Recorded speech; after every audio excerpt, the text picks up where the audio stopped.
Wise news, খবরের সত্যাসত্য 24 ঘন্টা। 25 থেকে 30টা ব্লাস্ট হয়েছে। এত দূর থেকে ব্লাস্ট হয়েছে আমি বলে দিচ্ছি, আপনি 500 মিটার দূরে আওয়াজ, 500 মিটার দূরে আওয়াজ শুনে বিধ্বংসী আগুন লাগলো দমদমের বাগচুলাখালী সংলগ্ন এলাকায়।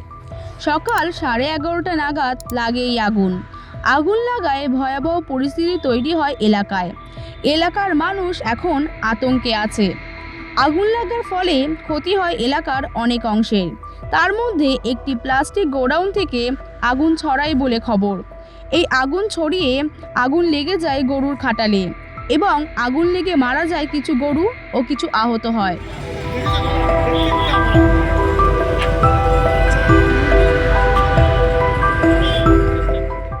ঘিঞ্জি এলাকা হওয়ার ফলে দমকল বাহিনী ঢুকতে অসুবিধা হলে খালের জল দিয়ে আগুন নেভানোর চেষ্টা করা হয়। তবে এই ঘটনায় চাঞ্চল্য ছড়িয়েছে এলাকায়। পুরো আকাশ কালো ছায়ায় ঢেকে গিয়েছে। এলাকাবাসী চেষ্টা করছে পরিস্থিতি সামাল দেওয়ার।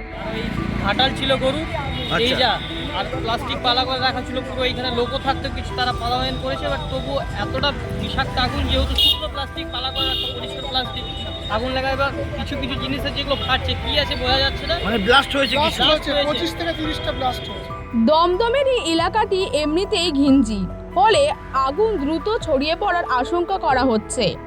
বস্তি এলাকার বাসিন্দাদের নিরাপদ স্থানে সরানো হয়েছে বলে খবর।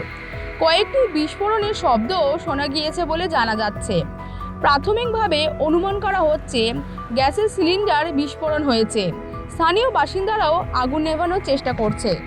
500 মিটার দূরে আওয়াজ, 500 মিটার দূরে আওয়াজ শুনে ব্লাস্ট। আমি কি হলো ওটাকে, তারপর যখন ছাদ থেকে দেখলাম যে এরকম আগুন, তারপরে আমি এলাম, তারপর দেখলাম কি ভয়াবহ ওর অবস্থা। সংলগ্ন যে খাটাল রয়েছে তাতে গরুর কোনো হতাহত হয়েছে? গরু একটা পুরো দেখলাম যেটা পা পুড়ে গেছে, একটা পুরো একটা বডি পুড়ে গেছে, আর অনেকটা পালায়ন করেছে, ফেলে দিয়েছে জলে। অ্যাকচুয়ালি এখানে একটা পাশে পড়ে আছে গরু? ওইদিকে, হ্যাঁ দেখা যায় দেখা যায় বেঁধে রাখা আছে, ওইদিকে একটা পালায়ন করা আছে, ওইদিকে